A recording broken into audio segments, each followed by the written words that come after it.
Hi guys, Greg Dyer here.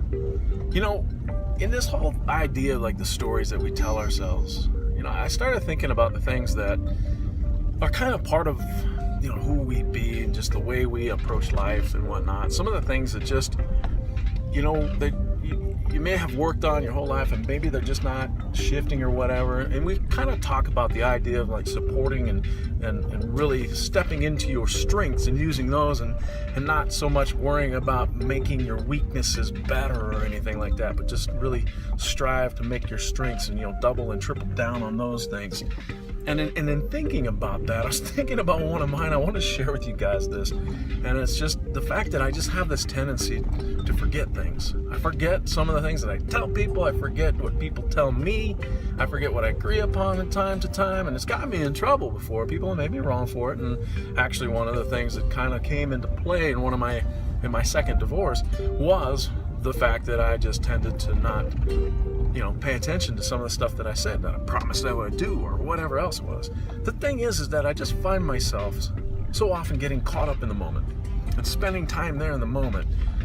Or, maybe I'm just focused on thinking of what's coming ahead or whatever. And I find myself in one of those small moments or whatever where I'm worried about what's coming up. And, now I've got some tools and I'm teaching everybody those tools how to, step away from those moments and find ourselves back in the moment. And focus on what's happening now instead of worrying about what's coming in the future or what happened in the past and all that. But the fact of the matter is that I still find myself forgetting things, forgetting what I told people. I go to the grocery store to go get butter today. I got everything else but butter. I got home and, there it is, no butter. Well, I changed dinner plans for tonight, but hey, whatever. But do you got something like that in your world where you just, it's like, wow, you know what? I don't know if this is going to be something I'm going to overcome or whatever. My point is that in these stories that we tell ourselves, in those things that we consider weaknesses, what if there's a strength in there? What if it's a strength of yours? Because it's uniquely you.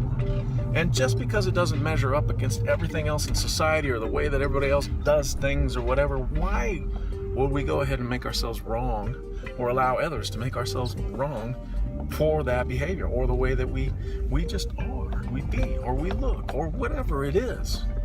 Can you let go of that and just step into that and look at it and say, well, how can this be a strength of mine?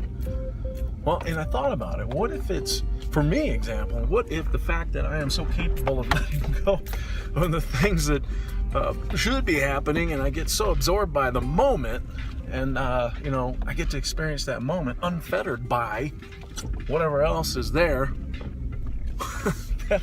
that needs to be done or whatever else or that I promised somebody else.